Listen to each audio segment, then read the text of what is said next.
I'm not falling back. There's no falling back. We'll fall forward if we're falling anywhere.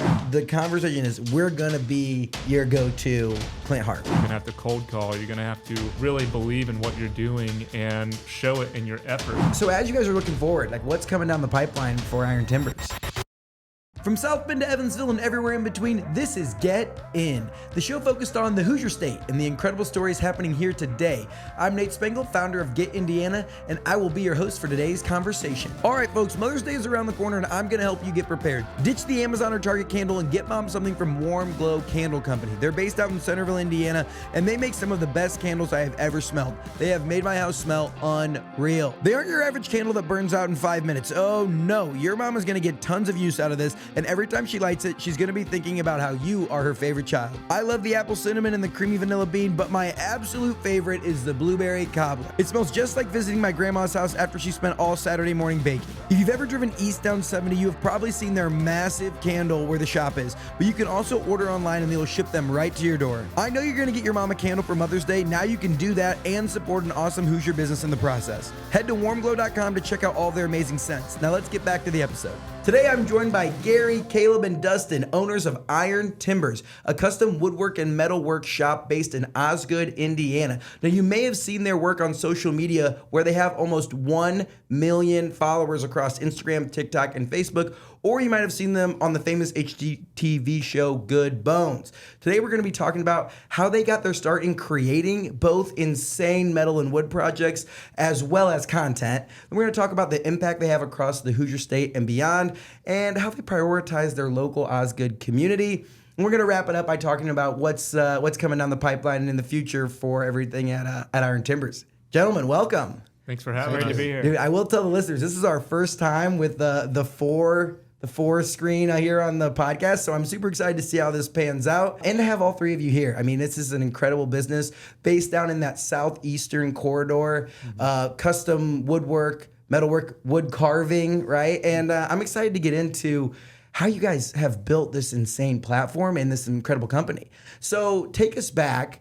Where did the idea of building and creating come from? Like, where did that kind of where you guys get your start there? First of all, Nate, thanks for having us on. This is awesome.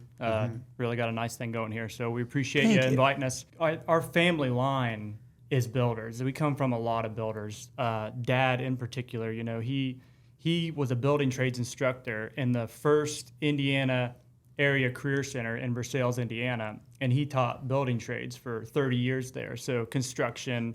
That's a huge one, right? Like, right, it's like a T road that's down there. I think like between when you're coming from Osgood to Versailles, you take a left, it's on your right. Yeah. There we go. Okay, I know what we're talking about. Yeah, so he taught there for 30 years, thousands of students. I personally went through his class. We grew up doing those sort of things, remodels, building decks, whatever. So our family bloodline is just creators, builders, as far back as we can see, and Dad's got siblings that are the same way. So that's how we kind of grew up around that all the time. So Dad instilled work ethic in us from an early age. So, and that's one thing that's just so important, is having that work ethic. So he really made sure that we were brought up knowing how to work with our hands, and just knowing how much of a gift it is to be able to create with your hands. So we grew up around that. Like I said, I took building trades when I went through the Career Center, and Caleb, he took welding when he went through a couple years after me. So Had to stick it to the man. Yeah, like, no, not going to do woodworking. Sorry, Dad. it's always the youngest one that rebels, isn't it? Yeah, right.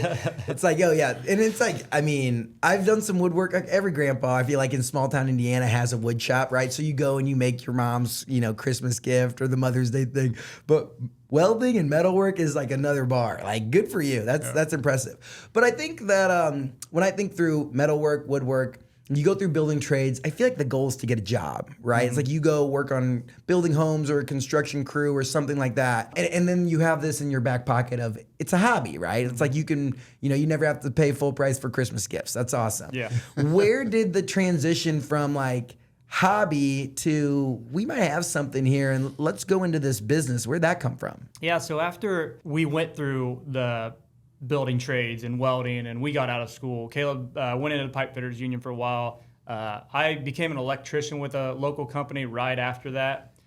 Fast forward 8-9 years, Caleb and I are working for that same electrical company, and we traveled around the country doing industrial electrical work. So we enjoyed it. We were kind of a little tired of traveling. And in 2016, I was getting married. I just got married, and we moved into a new home, me and my wife, Katie, and we needed some furniture. So I went out to Dad's wood shop. He turned our old basketball court into a wood shop, and I just kind of started out with a coffee table. I got a big wire spool from work, and I surprised my wife with it. I made it as like a wedding gift. So I kind of started making a few things, but as I was doing that, I was getting on social media because it's a great place to learn. And in the meantime, I was seeing these big, giant live edge tables that these guys were selling for tens of thousands of dollars. I kind of always wanted to build one of those. I built me one. It was very amateur level done, I should say. But in the meantime, I kind of approached Caleb one day when we were on the job and said, hey, I'm thinking about building some of these tabletops. I think there's a big market for it. Would you be interested in partnering up and building some metal bases for them? Because I think that it could be something. And he was automatically intrigued by it. We set up a day to go to a local mill to get some lumber, and Dad tagged along just because being a woodworker, going to a wood mill is like kid in candy shop, you know? Oh, so, yeah. Yeah. So I remember we got back to our local bank parking lot. That's where we all met. And we were just sitting there talking about the things we could make with these slabs we got. And Dad at that point was like, well, why don't we consider putting some carvings in this? I think we were talking about doing a coffee table. Mm-hmm. He's like, how cool would it be if you made the wood top, put some metal legs on it, and then I put a carving into it? We kind of tell people that Iron Timbers, the idea was born in that bank parking lot in just small town Napoleon, Indiana, right up the road from Osgood. R.I.P. the Napoleon Tavern. Yeah. Isn't that a good spot? Yeah. Fried chicken there, Oh, right? yeah. Oh, Yeah. come on. Oh There we yeah, go. Southeast Indiana fried chicken. Yeah. Come on. Okay, so you're in the bank parking lot in Napoleon. You're kind of just putting it together, and it's like, maybe someone will buy a table or two. We could sell it on Facebook Marketplace. I know about Elko. Are they out? I think they're up in Elkhart, and their business is just the live edge tables. And they're like, but they sell them in Chicago, right? Where they're willing to pay like 10, 15 grand or whatever for these things.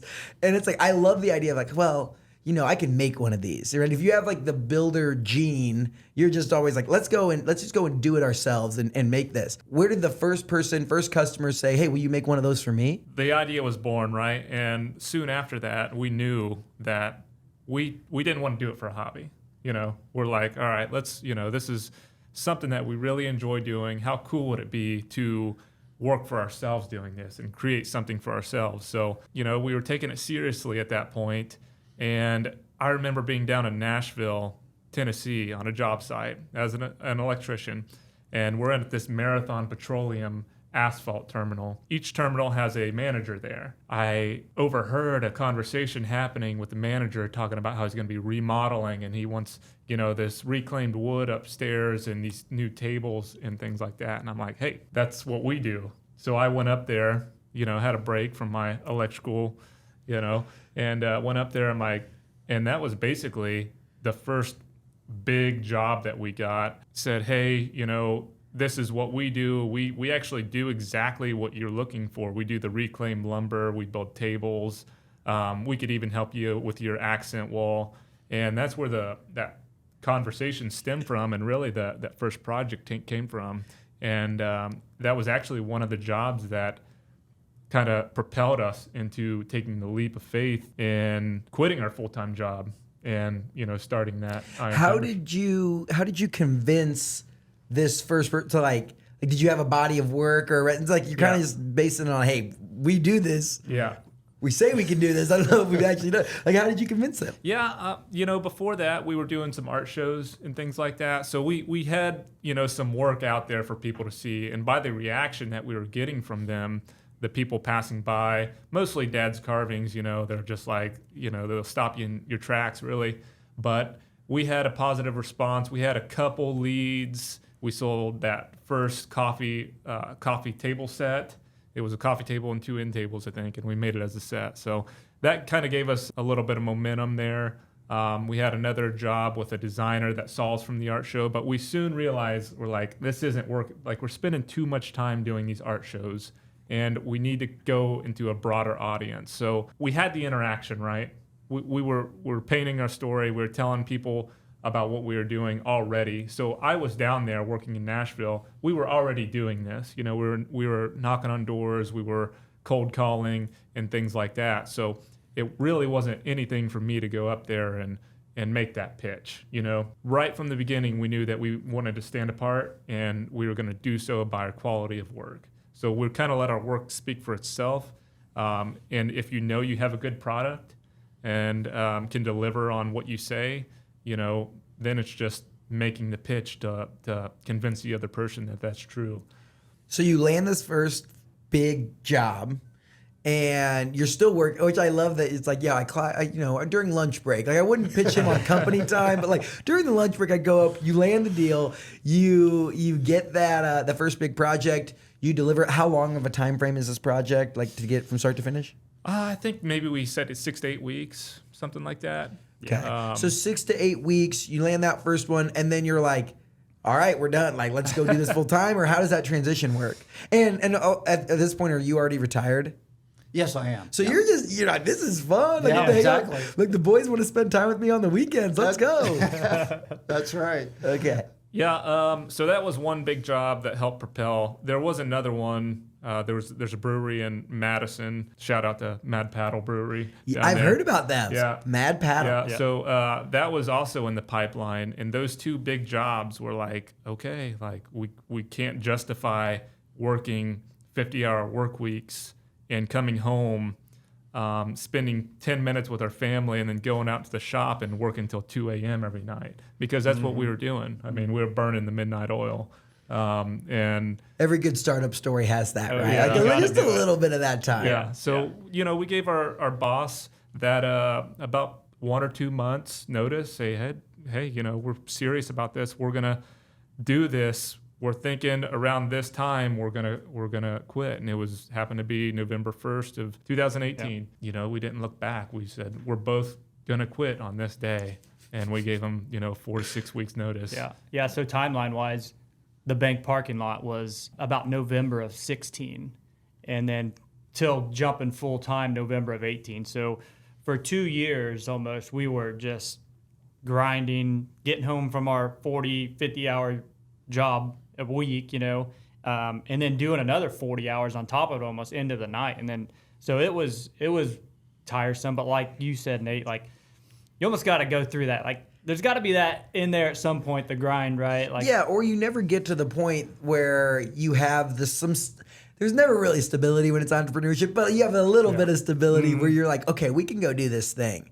So 2 years, it's like, and a lot of people I think that want to be entrepreneurs or want to grow their side hustle to make it a full-time thing, like forget about that 2-year process of going to the art shows and knocking and cold calling and doing all that stuff. Gary, you have a 30-year career, right? And like woodworking, wood carving was something that you did within your career, but you still had the stability of a job. When they come to you and are like, hey, we're going to do this full time, what was your immediate feedback? Well, we kind of built up to that. It wasn't an immediate decision, but I think it was our commitment and their commitment to doing, this business. And we kind of felt like once they hit it in their mind that they were going to do it, it was just a matter of time that they were going to quit their job. So it was expected. Yeah, it was a commitment. And, I remember Dustin saying, people would laugh at him about telling, we're going to go full-time in a wood business and a metal business. And it seems impossible to do, but the commitment that we made was like, Dustin would say,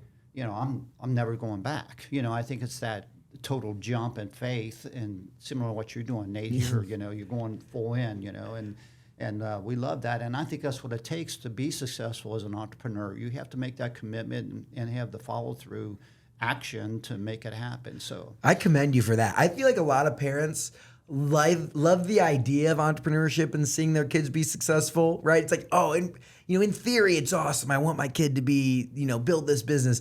But in practice, when you're a kid, recently married, were you married at the time? Yeah, I got married in 2015. Right. Yeah. So two recently married, like, they got to provide for their families, and they're like, yeah, we're going to quit our stable jobs. Yeah. Like Yeah. That is a huge, like, I'm not married, no kids, so like the only one who's gonna suffer if this doesn't work out is me. Yeah. So like kudos to you guys for like putting that all together and building a plan, right? Mm-hmm. I think some people are quick to jump off the deep end, like I'm quitting my job, and you know, it's taking these calculated risks, Yeah. which is a lot of entrepreneurship, right? It's like you balance the risk, you take it, but you know that worst case scenario, if it all fails, you go get another job, right? Yeah. We talked about it for a year. I think there was, if not daily, weekly motivation calls for these conversations, right? So we're coming home from the job. We're talking on the phone, all three of us together. There'd be times where Caleb and I aren't necessarily, one of us might not be on high spirits because the job's not going right or something. So we were always able to lift each other up. But, you know, Dad was always really good at coming in and just being like, look, you guys, you know, you say you're going to do it full time. Just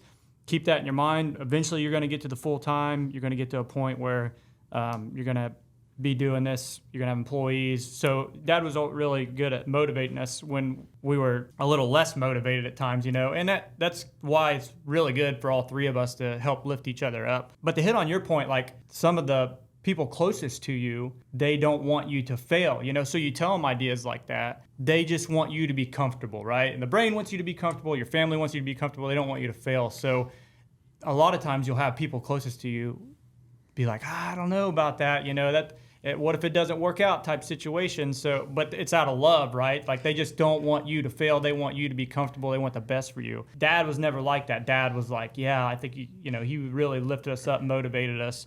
And so we were always just kind of the mindset, like, I think it was Denzel Washington said, like, I'm not falling back. If anything, I'm falling forward. Because people would be like, well, you always got that electric background to fall back on. It's like, no, there's no falling back. We'll fall forward if we're falling anywhere. And we just... I love it. I think that that's so powerful. And like coming from the top, right? You've been around these literally their entire lives. And to have that outpouring of love and positivity and support to like go and build this thing, I think that's just that small town, like that charm and that like the good family dynamic, which I love that. It's so cool. So you're building this business and you're going on. Where was that first? So obviously the first big break was these two projects, you know, between Mad Paddle Brewing and the other home. You get those two. Where was the next big break of like, oh man, like things are rolling? Where did you feel like you're on top of the world at the next point? To hit on your point, you know, you take as much calculated risk as you can, right? But was never like a great time to do it, right? There's never a good time. There's never like, okay, the bank account looks great right now. You know, like I don't need that next paycheck. You're right. Yeah. So I mean, there was a huge portion of sacrifice on everybody's part, including our family's part. Our wives, you know, they supported us throughout the growth, the beginning stages, which is really hard for them because they don't see us very much. So yeah, especially it's like, oh, you know, you're less than 5 years married, both of you at that point, and you're like, you go to like the family outing or whatever, and it's like, yeah, my husband that just quit his job to like start this woodworking business. Like, I mean, like my girlfriend and I was down in and the first time I met her parents, I was like, I had just started. Like it was probably, or I was like in the middle of like leaving my company, like leaving my job to start this, and I was like, yeah, I'm an entrepreneur. And it's just like, oh God, great. You brought home a loser. Oh yeah, people are like, oh, so you're unemployed. Yeah, exactly. And I'm like, no, I got. And then it was actually at have you guys heard of the Freudenfest in Oldenburg? Oh, yeah. Right. So I was there, and then someone came up to me and was like, oh my gosh, I love your videos, and like your parents are right there, and I was like, yeah, what's up? Come on, like we got something. Yeah. So yeah, there's never a good time. I know you guys, especially on your website, are very supportive about your families, your wives. They're huge portions of this business. Like, you guys might be the hands that are doing the work, except for when the kids come and help out with some projects, right? But having that support system and it really being an entire family business, I think that's amazing. Yeah. You know, to get back to your question about where our next break came from, I think it was just really, I wouldn't call it a break. I would just say being consistent with what we're doing. Even when we were starting the business for the very beginning on our social media, we knew that marketing was important. So in order to get, you know, the word out that what we're doing, we had to be very active on social media. We'd take really good pictures, as good as we could, and post them online. So that is what helped start bringing in some clients, but not a lot. We still had to go to the city, and we still do that today. We'll go to Indianapolis, Cincinnati, and Louisville. literally set up calls with designers. And for any craftsman listening to this, that's what you have to do. That's what it's going to take to get your business off the ground. You're going to have to go and knock on doors. You're going to have to cold call. You're going to have to really believe in what you're doing and show it in your effort to grow your business. So just the consistency of doing that help streamline clients into our queue, essentially, right? Yeah. So that's where the growth came from, the beginning growth. Yeah, I think especially like all across America, the heartland, there are probably tens of thousands, if not hundreds of thousands of really good craftsmen, like people that build incredible things. The piece that probably limits their growth is like calling the city of Louisville and figuring out who's the person that's going to be making a decision on some type of project and how do we stay top of mind. And it's like the business networking side of it that, like, I think back to my grandpa, incredible woodworker. He would not have wanted to spend his time networking with guys in suits in the big city, right? It's like, no, I'm like my work speaks for itself, and it does, but you have to help like amplify that through social media. So did you guys have like one post or one picture that was the first one that kind of like got some steam? Do you remember what it was? I remember what it was. It was a live edge table, a river live edge table, so the epoxy went all the way through it. And I remember we put blue dye in the resin and mixed it up, and I think we got 10,000 followers off that one video. No way. Yeah. See- I'm sorry, 10,000 views, not followers. Well, I Yeah. think you're right. I think we did get. Was it that many? The first year, I think we got 500 followers, and we did a big giveaway, and we're like, man, we're rolling, And we had to get to the 10K mark because that's when you got swipe up feature. Oh, That was like the yes. milestone. So that would have been 2017 to 2018, and then 2018 we had some really good growth. And I don't necessarily remember what was responsible for that growth, but I do know when we went full time, the table that Dad's talking about. When we went full time, we had about 10,000, I think, on Instagram. But that table took us to 20,000 within like a couple months. That was like the epoxy And that era, was like, right? like now wanted to see it. it's like, you see those a lot, but like back, this was 2018. It was like the rise of this like cool yeah. river epoxy, all If those you different poured- dyes and stuff. Yeah, if you poured epoxy with any sort of color in it, like you're good. Like Yeah. it's going somewhere. The video. Yes. Okay, I love that. So that you post that one, you're getting, 10,000 views, you double your follower count. This is like 2018, 2019, that time frame. When does the introduction with Good Bones come through, and how does that end up? And how do you end up on HGTV from Osgood, Indiana? We started building our shop in Osgood in 2019. At the end of 2019, it was being built in 2020 early as well. And like I said before, we were doing a lot of cold pitching, right? So we were cold calling, we were cold emailing. I happened to wake up one morning and I was drinking coffee on the couch, going through social media.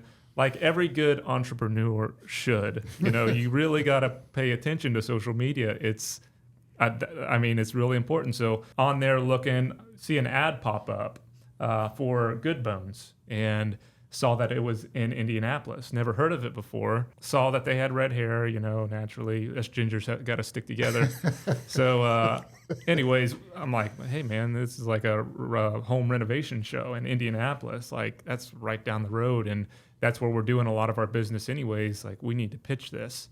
So I go back to my back room and get on their website, check them out, do some vetting, make sure we're a good fit or whatever. Go to their contact page, and they tell us a little bit about your project. And I think the first few words I said was, hello, fellow gingers, right? And then just this huge run-on paragraph about what we do, who we are, what we're doing, why we'd be a good fit, and hit send. And then I remember going up to the shop. Dad and Dustin were already up there working, and I said, hey, I sent a pitch in to a TV show. It's on HGTV. And hopefully we'll hear back. 3 weeks later, the designer, MJ Coyle, he reaches out and says, hey, we got your message, and we'd like to meet you guys. And why don't you tell them what we did for that? Their offices was in the Stutz building downtown. And so we had a trailer at that point. And so we built a beautiful walnut table. It's probably 8 feet long, 3 feet wide, beautiful base underneath it. Put it in a trailer, took it up there. As soon as we got there, we invited the team, MJ and his team, to come down to the street, and we took a table out of the trailer right there on the sidewalk, and we're showing off the table, right there. Bam! How do you like that? This is what we can do, Yeah. fellow Downtown gingers. Indy. Of course, we did. We didn't get to meet Mina and Karen at that point, but we did go up. We made a formal presentation. They were really impressed. They've never had anyone do that before, and this was like season 4 or the start of season 5. They've already started projects for season 5, but season 4 just finished. I think they loved us. We really hit it off. Did you guys leave the table? Like, was it their table? Like, you No, could. no. Oh no, Yeah. you just wanted to Yeah. show them. Oh, Yeah. okay, I didn't Yeah. know if it was like, hey, this is our business card. Yeah. right? Yeah. We did leave samples though. We had Yeah. samples of the metal. And Well, the this is if you haven't gone back, and listeners need to listen to my episode with MJ, and he talks about like the growth of that show and talk about burning the candle at both ends. Like, they're also grinding. I bet it's like season 4 is airing. They're working on season 5 and planning season 6, right? Like, all that going on at the same time in multiple different houses. So like, being able to come in there and have your stuff together is important and show them that you mean business. And I think that's just like advice for a lot of entrepreneurs. If you sit back and wait for your work to speak for itself and don't just like put it out in front of them and get it out there and show up and make a good impression, that's just like the cheat code to finding success, especially in Indiana, where people are so relationship driven. Let's say even if they would have said like, maybe it's not a good fit for the show, but then down the road, MJ goes on to, he has his design studio now and he's designing for a Pacer, right? And they're like, oh, we want a hardwood basketball something or other. They're like, I got some guys that could do something like this. And it'll pay off in dividends, maybe not always in the way you expect it to, but somewhere down the road. Like, Indiana's good about, like the karma and the faith comes back around, I feel like. Hey Hoosiers, let me tell you about Keller & Keller, a respected Indiana-based law firm that's here for all of us, from Evansville up to South Bend. They've been serving Hoosiers since 1936, and they really know what it means to fight for the community. These guys have recovered over $1 billion for their clients. Yes, that's billion with a B. That's a serious track record of getting results. And here's something that should really make your wallet feel good. They have a 0-fee guarantee. That means you don't pay a dime unless they win your case. Talk about peace of mind when you're hiring a lawyer. So if you've been injured here in the Hoosier State, don't hesitate to call 1-800-2-KELLER to get the support and guidance you need. They mean business. Now let's get back into the episode. They came and filmed a few weeks after that for our first time. At the shop? At the shop. We literally turned power on the day before they came. So it's this empty pole barn, essentially. We set some slabs out. We had a welding table and a welder. And it was just kind of surreal. They came in with their cameras and their lighting equipment and all of their stuff. And of course, we got to meet Mina and Karen. The night before, were you guys like freaking out? Like, what was prep looking like to get ready for them to come in? We just needed a couple outlets for them to plug some stuff in, so that's what we were trying to get. Yeah, and they came and we shot and just hit it off with Mina and Karen. It was a very genuine, authentic connection with them. But I remember telling MJ, I said, hey, just so you know, this is our first time meeting MJ as well. Hey, just so you know, we're going to be your Clint Harp.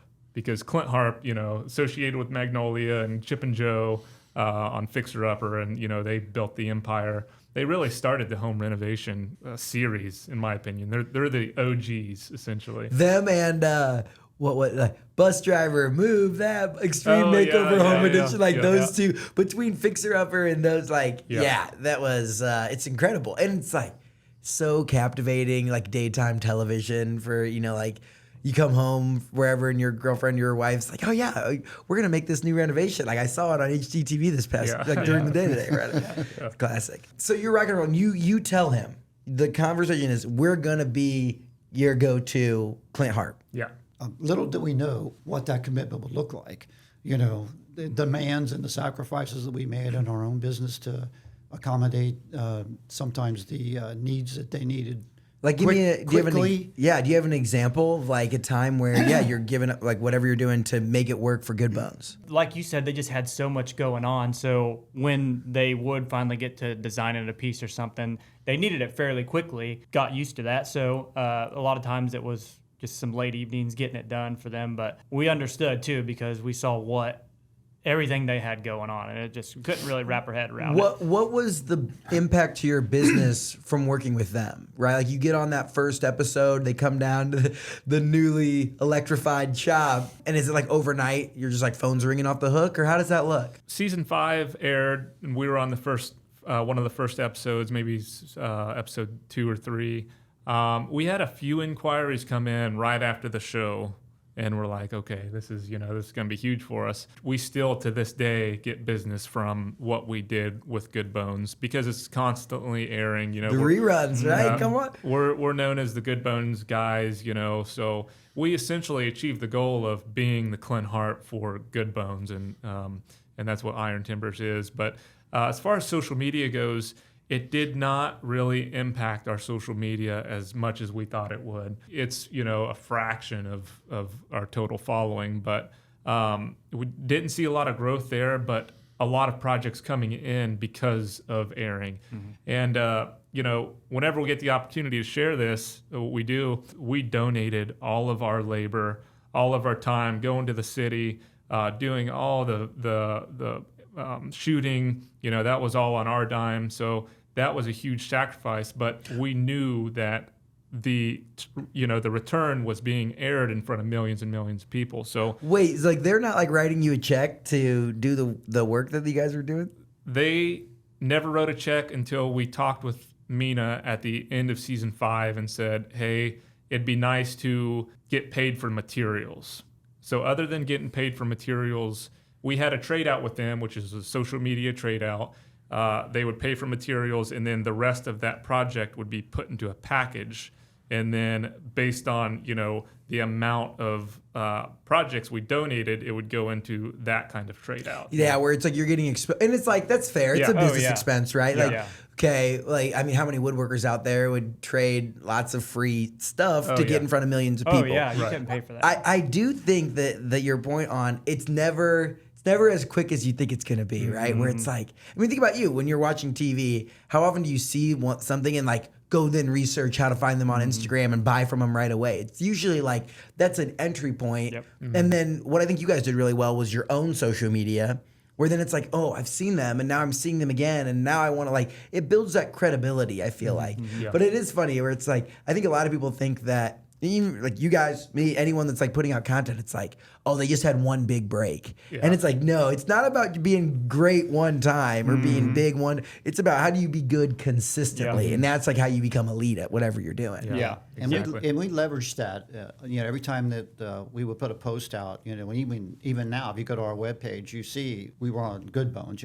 So they understood the value of consistency and using the idea that we're on Good Bones on national TV and leveraged it across social media every chance we got. When the first episode aired, did you guys have like a watch party? Oh yeah, we did. Yeah. Was it just the family? Did you invite the town of Osgood? Like what was the vibe for that? It was just an intimate setting, a family in the showroom of our shop. I think Caleb even announced some exciting news like right before. And then they popped some champagne, and we announced that my wife was pregnant with our 3rd child at that party too. So it's kind of just like talk about a good day. Cherry on top. Yeah. So. Heck yeah. I do remember the next day talking about leads coming in. I think we saw like 4 or 5. As soon as the episode that was over, it's just like we started getting emails like, okay, this is good.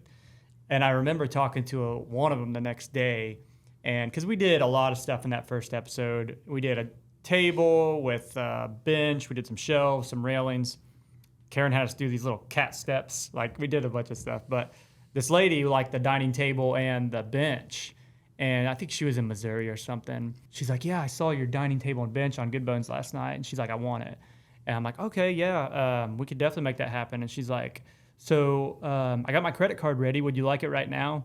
And we didn't even quote it. I didn't even know anything about how big the table needed to be. Like, there was so many details you needed, but this lady was just like, all right, here's my card. You ready? I was like, slow down a little bit. We got a couple more details, but that's kind of... Well, and it's like, is it something you can, like, is it work you can ship anywhere? Like, if you're making furniture and stuff, but it's like, there's also the idea of, like, that's scary. You put it in transit, and it's like it's $10,000 set or whatever it is. Like you counting on XYZ movers to get it there, or how does that work? Yeah, and we've had some nightmares with some shipping stuff. Luckily, nothing too expensive or crazy, but we've definitely ate some losses on some smaller things. But yeah, it's nationwide that we ship it.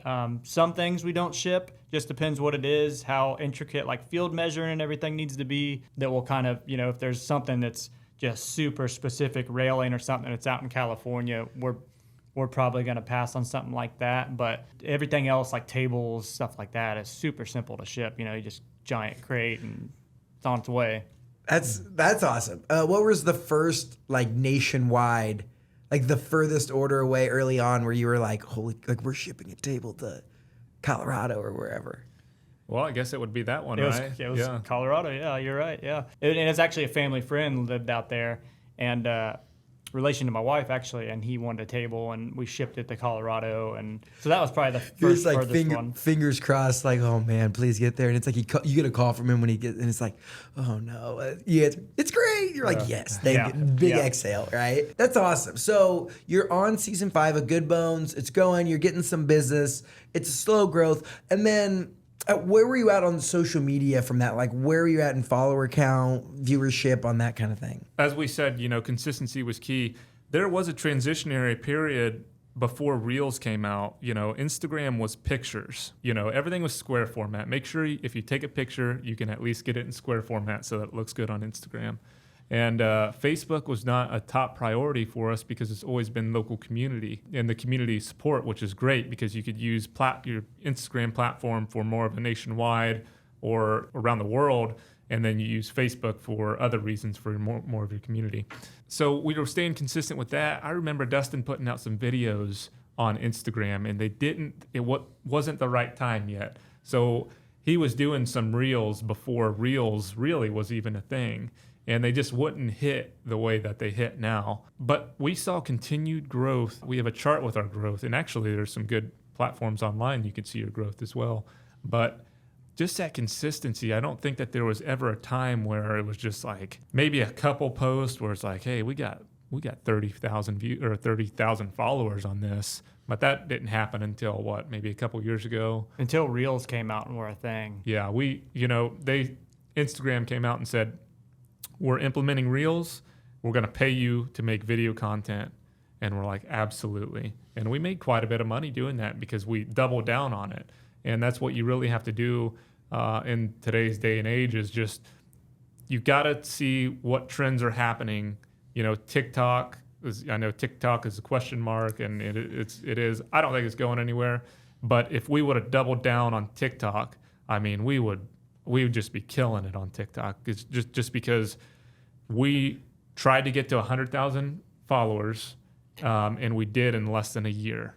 And the only reason we wanted to do that is so that they would pay us, and they didn't end up paying us, so we stopped posting to it. Wait, how long ago was that? That was 2020? Probably around the time Reels came out on Instagram, probably 2022. Yeah. Oh, man. Because if you guys were still going, you could be... Oh, we'd be up there with our Instagram counts. Oh, yeah. And it's like, I have 40,000 on there, and I'm now part of the creator fund too. And it's like, it's not a full salary, but you're turning a lot of companies' biggest expense is marketing. And you're turning that into a revenue center for you guys. Like, that is... You want to talk about building a good business, it's like turn your expenses into profits and you're going to make it all work. On the vein of content, how did you end up working with Duluth and doing the content with them? That's super funny. Have you seen those? Yeah, we have a lot of fun working with them. They reached out to us on Instagram back in 2020 or 2021. They contacted us and they said, hey, you guys look like you'd be a real good fit for our brand.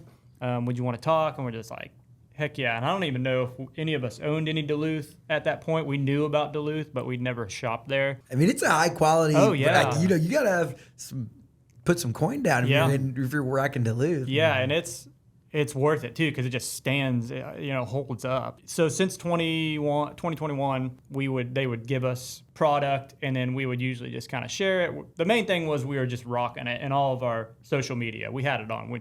And once we put it on, we were diehards. Like, that's all we all wear on a daily basis is Duluth. You'll never find one of us not one piece of Duluth clothing on. So we love it. It's a really good fit for us. But then in 2023, we started doing some more video type productions for them. I think we started at the end of 22, actually. I think we did a Christmas one. And then in 23, the spring, we did a Father's Day bit. And we started really leaning into that subtle humor with subtle branding, which is what we really like when we're making content. So the fall of 22 is when, or 23, sorry, is when we really ramped up making those videos for Duluth. And we're planning on hopefully putting some more of those out this year is the plan. So we have a lot of fun. Isn't that crazy that like starting wood and metalworking in 2016, you know, like kind of getting rolling with some side projects, making that first table led you to creating content with Duluth Trading Company. Mm-hmm. That's like, isn't life just kind of funny like that sometimes? It's awesome. Like so cool. So, I mean, as you guys kept growing, right, when did more people start to join the team? 2021 also. I think we might have hired, and much like us going full time, we talked about hiring somebody for the longest time. So, you know, kudos to you, you know, on going the full time and then hiring somebody, because those are two big leaps. And it's, dude, it's like you're lucky to have a crew because it's kind of lonely sometimes. Oh, yeah, you're if you're by yourself. And you're just like, you have to make the decision. Yeah. Like it stops here. Like, is that a good thumbnail? Is that a good? You're having a conversation in your head with yourself, right? Like, it's just like, yeah. So I get a lot of, I ask my friends and like, you know, peers and mentors and stuff. I just like tap it. What do you think about this? I'm like, I don't know. Why are you asking me? I was like, I don't know who else to ask, right? So 2021, you brought on, and like, what's the team up to now? So it's us three, and then we have four others back at the shop. So we have a couple of guys in the metal shop, guy in the wood shop, and then we have someone in our office too. Heck yeah.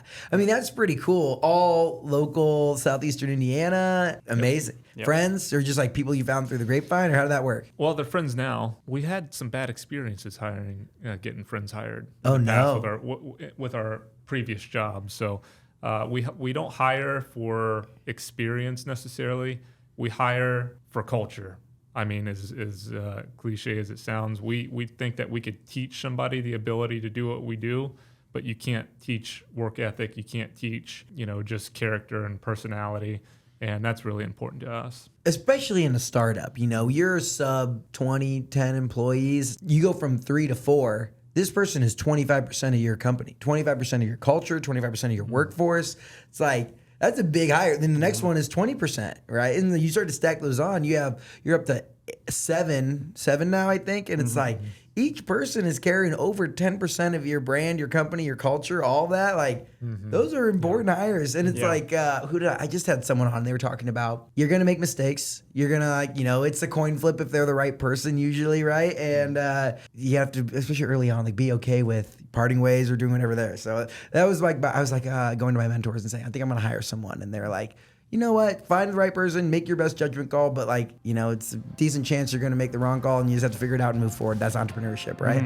Quick pause in the action. Do you want to be able to submit questions to my future guests in advance? Do you want access to exclusive discounts with our Hoosier partners? Do you want to make sure you're invited to all of our private in-person events across the state? If you answered yes to all or any of those questions, you need to head to Instagram and subscribe to our Get In Insiders channel. For $4.99 a month, you're going to be able to ask our guests questions, get great discounts, and above all, help us fund all of this amazing Indiana content that we create. Head over to Instagram at Nate Spangle and subscribe. Now let's get back to the episode. So as you guys are looking forward, like what's coming down the pipeline for Iron Timbers? We're super excited to keep working with our content. That's really important to us.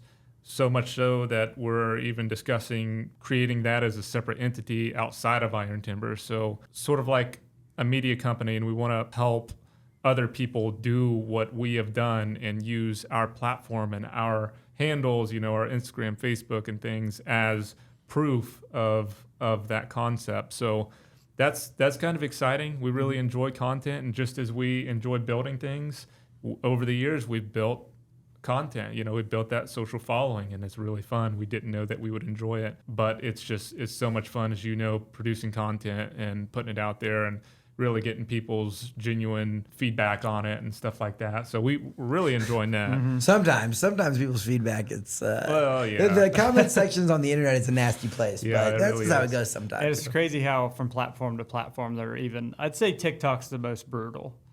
The comments on there, They don't mess around. No, then Instagram and probably Facebook's the lesser of Well, them all. especially But for like woodworking, metalworking content on Facebook. Like I know like dads and grandpas like grind Facebook reels, and they're like, "Oh, you see this table Yeah. that's being built out Yeah. in Indiana? This thing is so cool."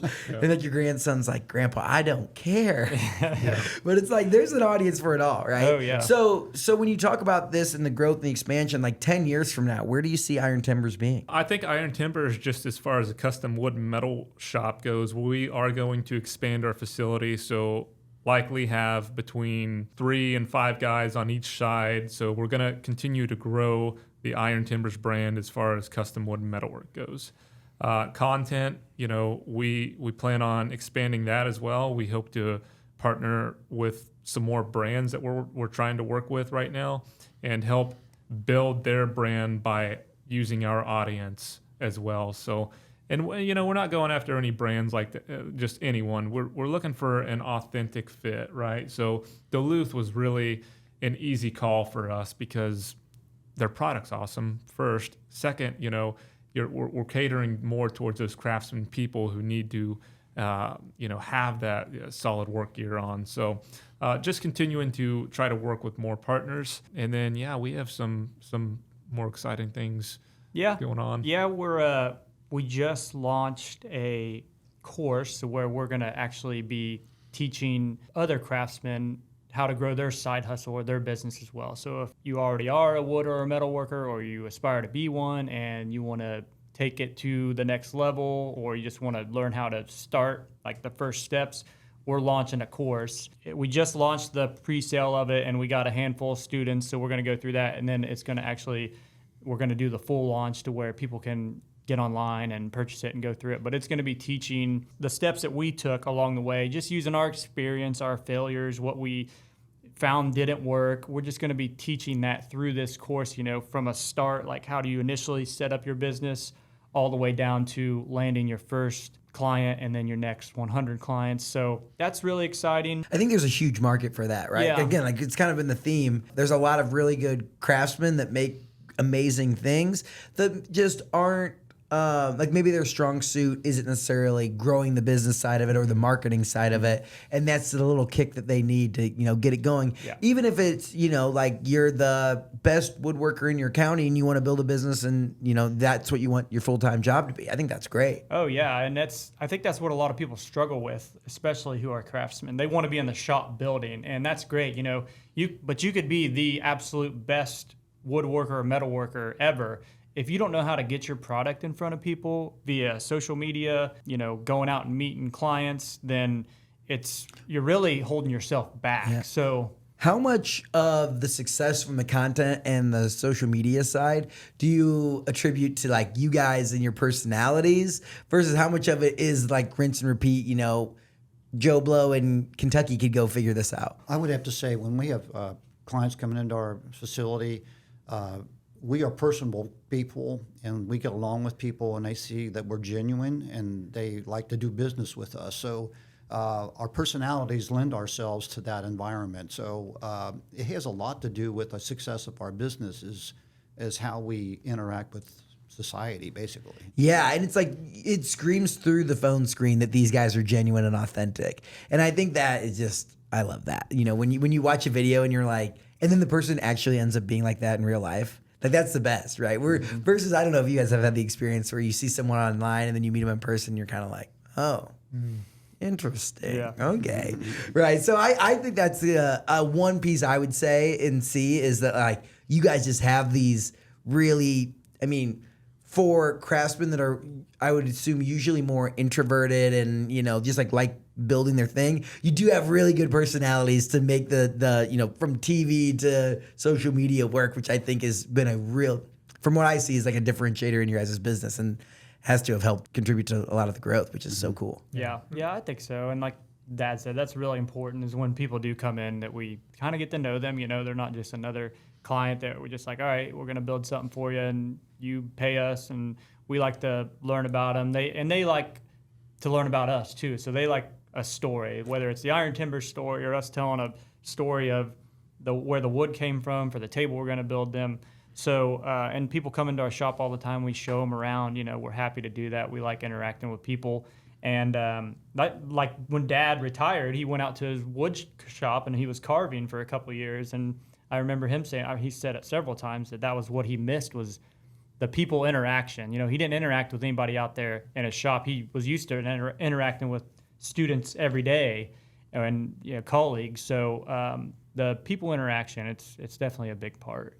Yeah. I would say, and you said it yourself, authenticity is really important, and we kind of lean into that. We might not have the greatest personalities or whatever, but we're authentic, and nobody can compete with you on being you, right? And we see that with you too. I mean, you got an awesome personality. You could tell that you're just being your genuine self and having fun doing it. So that's what we try doing as well. And people just gravitate toward that. I couldn't agree more, and I appreciate that.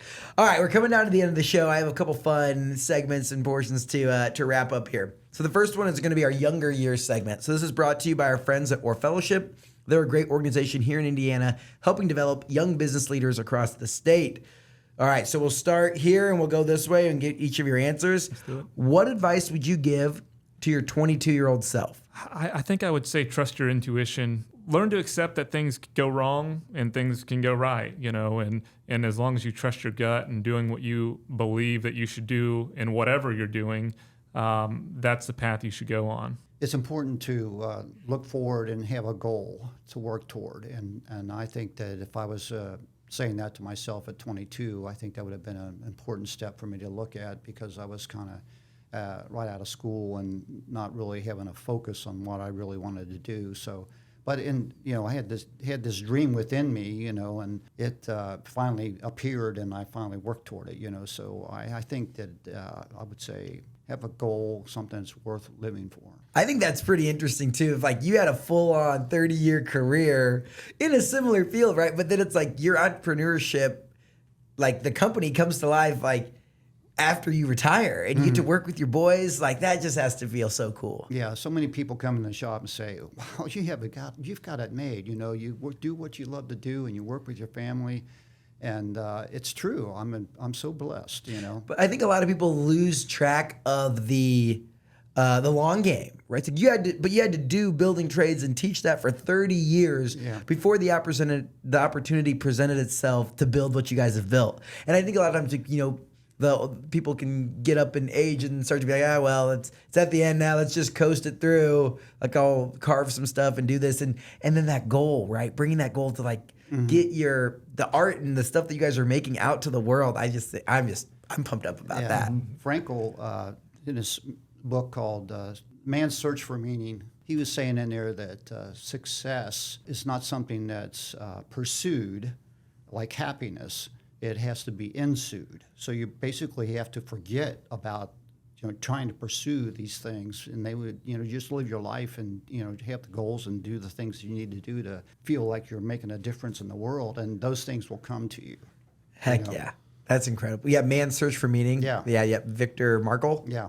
Or Frankel. Yeah. Frankel. I think my answer would be bet on yourself. And it kind of goes hand in hand with what Dad and Caleb were saying. If you do have a goal or there's something you want to do, I would invest in yourself, whether it's through different learning styles, courses, social media, I don't know, but invest in yourself, because I think a lot of times that it's not necessarily taught that you can go out and do your own thing. And I think a lot of people stumble on it, and we kind of did too. We were never in the mindset of getting out of high school that, hey, we're going to go do our own thing. We were going to get a job. So I would say bet on yourself, and then put yourself in uncomfortable situations, because that's going to be where you see a lot of growth. When you go out and you do something that you don't want to do, if you're terrified of public speaking, maybe you should go somewhere and talk to some people, because that's just going to push you past your comfort zone. And that's really when you're going to be molded, and you're just really going to hit a cycle of growth, I feel like. So I would say bet on yourself, and then put yourself in uncomfortable situations. Great. We're going back here, Dustin. What's your favorite project or piece you guys have ever built? Honestly, my favorite project is probably the one in Osgood, the sculpture that we did. We built a giant interactive sculpture. that says the word, or spells the name of the town, Osgood. We use some really cool materials like teak wood, copper, aluminum. We get to see it every day.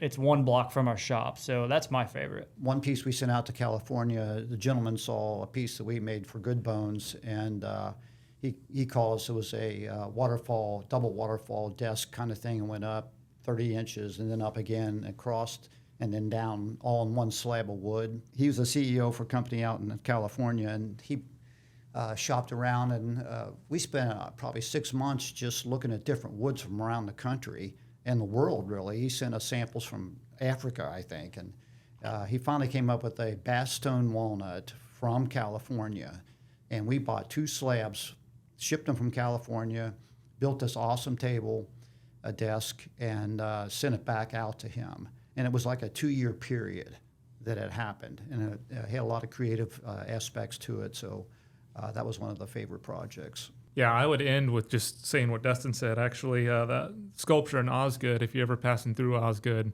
it's right past the tracks if you're heading south on the right, and that had to be the coolest project. We had all that whole process documented as well. So we actually GC'd the renovation of that park. So not only did we build the sculpture, but we helped manage the project, and it was all documented, which we have all that footage. So it's kind of cool. That's the project that put you guys on my radar, right? Yeah. I'm driving through Osgood. I'm down in that part of the state, and I'm just like, what's the population of Osgood? 1,200, 2,000? 1,500. 1,500? Yeah. I'm like, why? The first way I go to is my hometown's Bourbon, where Triton is, and I'm like, why the heck don't we have one of these statues? Like, what the heck's going on? They took our state championship, and now they have the better artwork too? What the heck? And then I started doing my research, and then someone swiped up and was like, are you visiting the guys from Iron Timbers? It was actually Luke Bazzo. He's the AD of IU Indy. He said, are you visiting the guys from Iron Timbers? And I was like, what the heck is Iron Timbers? And I just like go down and down this path, and I'm like, oh my gosh, these guys are sick. This is so cool. So it was that piece that originally got you guys on my radar. As we go back in, we're gonna have some fun lightning round questions here. Caleb, favorite tool that you use on a weekly basis? Probably the plasma cutter. Yeah. It's just a machine that's able to cut sheet metal. You design what you want to design in the computer, and it's able to cut it out of sheeting. Mine is old school chisels. I like to carve, so, making this table here is a nice flat and square. Things that I really enjoy and have passion for are things that are not that way. They're in the round. There's no scraped edge on them anywhere. So a lot of times I have to use multiple tools, but my favorite is just a nice crisp chisel that just take it and you just see that little scoop of sliver coming out of that wood, nice and clean and sharp. Yeah, you're coming on this table. This is like a Target purchase. We might have to. I might hit you guys up and get a nice like an L with some carving in it, like this. The Costco or Target or whatever table might not be getting done. Okay, so the chisel. What do we got? We recently got a laser in the wood shop at the end of last year, so that's really fun to play around with. It's all automated, so we can take a picture of someone and actually laser it into a piece of wood. It can pretty much do whatever you want it to do. So that's been having a lot of fun playing around with that. My best friend, Andrew, I talk about him frequently on the show. He is like a diehard custom woodworker. Like he was the one, like he was 22 and he was like spending his money on like commercial bandsaws and stuff like that, like Grizzly, like these big industrial size bandsaws and whatnot. And he was making longboards and has done all sorts of custom cabinetry or whatever.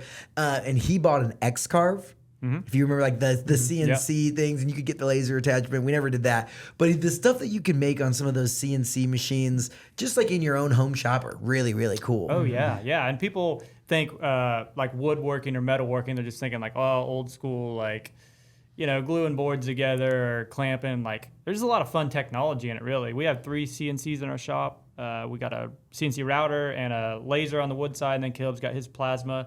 And we have plans to get more also, but the technology is a lot of fun to work with, really. Yeah, because even with like a plasma type cutter, right? It's like you can do this very intricate stuff, but it's like you need to fab up something. You could create 10 brackets or whatever, and like it just gives you a lot of flexibility versus having to go through like a Grainger or a supply company, right, and get all the stuff. So exactly. I love it. Next question: hidden talent outside of your workshop. Because I have your answer. Do you? Yeah. Okay, I'm going to allow him to say it on the mic. What is it? Dustin's got this unique ability to where when he's putting away clothes, he is able to reach into his closet and get the perfect amount of hangers for the amount of clothes that he has to put away. Yes, I did share Is that a with, superpower or is I that did a share that ability? with Caleb one day that I'm regretting now. But yeah, so if I have all my clothes on the bed, I can reach in and grab the exact amount. No big deal. That's I know everybody's impressive. impressed by that, but Yeah. All right. There we go. Hanger estimator. yeah. I'm a real spiritual guy, and I can relate to people on a spiritual level, unlike a lot of people. So that's kind of a hidden gift of mine. Yeah. Incredible. Gosh, me and Dustin really need to step it up. I have this ability where if I'm listening to a podcast, or something driving down the road, and I have to reflect on, something that was said, I'm able to remember exactly where I was on the road when I heard that piece of the podcast or the information. It's not useful, but it's an ability, I think. Yeah. But it's like if Jeopardy was in a moving vehicle, you'd be really. It's like yes, I remember now. Like I heard about that thing when I was on the corner of County Road 56 and 200 exactly. West. Yeah.